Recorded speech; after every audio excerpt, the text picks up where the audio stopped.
Hey friends, I'm Otis Gibbs, and this is Tom Bukovac. He's going to share some stories about playing guitar with John Fogerty. I just saw him recently. We played a gig recently together, and man, we were chatting about the old days. He's a beautiful guy. He's like a little kid. He's very curious about guitar and music. Like, he sees people doing things all the time that he doesn't know how to do, and he's not one of those guys just like, I play the way I play. He like wants to learn this stuff. He's like a little kid. And I remember like at sound checks back in those days, because I can do anything. I can play slow folk music, but I can shred, I can burn, if I need to. I learned all that shit when I was a kid, because I was a shredder when I was a kid. So he would hear me at sound checks. I would just goof around. I'd play some like burn and shredder liquor, and he'd be like, "How are you doing that?" And I would say, "Well, it's just this." And he said, "Will you show me that?" So I used to give him like lessons after the sound checks. We would go off in the corner, and I would show him like riffs to practice and things like that. And in return, he would let me ask him questions, because I just said I loved asking questions. So I would just go off in the weeds, asking him all these crazy questions about his writing process, because that's what I was really fascinated with, and how he came up with the band name and playing at Woodstock and all these things I always wondered about. And he was super cool about answering all these questions. And I remember I would just show him a couple licks, and he was like super cool, man. He would just sit with me, but a lot of people don't realize is that CCR was the headliner of Woodstock. They were the biggest band in rock and roll at the time. After a series of #1 singles, man, God knows how many.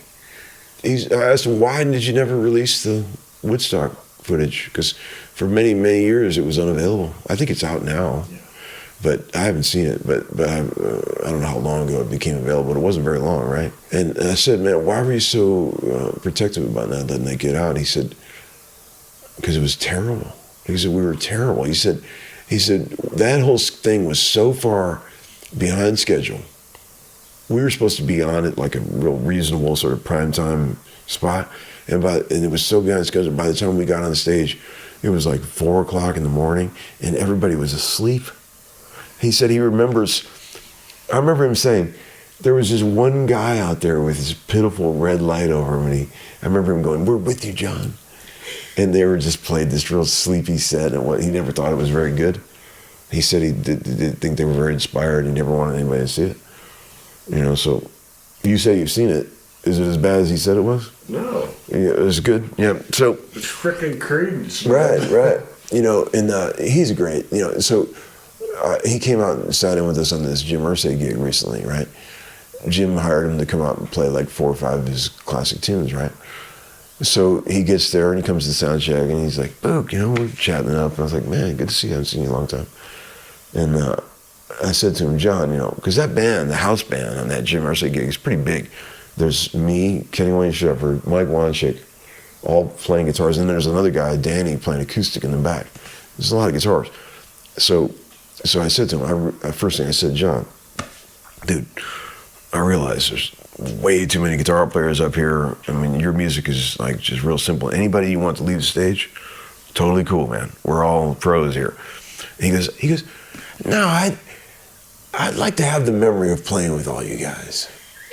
I thought that was super cool how he said that, I was like, "You got it, buddy." So we launched into all the classics. And he was very comfortable because Kenny Aronoff was playing. That's his drummer. He's been playing with him for many years. We had a great time that night. We closed the show with all those big hits, and man, people love those songs. He wrote like all those in 4 years. Dude, he told me, when I asked him about his creative process, I'll never forget this story. He said, our first single was Susie Q, a cover of Ronnie Hawkins' tune, and he said, I thought that was psychedelic music. He said, I appreciated the fact that it was a hit, but that to me was psychedelic music, and I did not want to be known for that. That's not where my heart was. He said, I had to come up with something that would set the direction, tone for the next upcoming things, and I wanted to write some tunes that would really set us in that Mark Twain direction. So he said in one night, he came home to his apartment and stared at the wall, and in the same night he wrote Green River and Born on the Bayou in one night. I asked him about the band name. You know, where'd you come up with that? It's a great name, you know, Creedence Clearwater Revival. He said, well, it wasn't really a great band name because in the early days they threw all our records in the religious bin because they all thought they didn't know it was a rock and roll band. And I said, well, how did you come up with it? And he said, well, I always thought that Creedence was a really cool name for a person. Apparently, like in the Deep South, he had seen that used as a first name for some people, and he thought it was a cool name, so he was always looking for something to go with it, and he couldn't find anything for years. And then one day he was watching an Olympia beer commercial, and it said, brewed with clear water, you know, and he was like, Creedence Clearwater. That's it. That's where he got it. And that was right out of the horse's mouth, man. He told me that himself, and I was like, damn, man. That was cool to be able to sit with him and, you know, and talk about all that stuff, you know. And I showed him some licks, you know, and he was cool. I don't know if he ever went and practiced them, but I showed them to him. Well, we were opening for Tina Turner all across Europe. We played all these giant venues because she was huge. She was like the Beatles at that time in Europe. So we were just this lowly opening act, you know, but she was playing these humongous, like Wembley and humongous stage. I remember doing one gig. I don't remember where it was, somewhere in Germany, but it was like an outdoor festival, and you couldn't see the end of the people. You know how when you look at an ocean, it just sort of fades off in the blue, and you don't know how far it goes? That's how it was with people.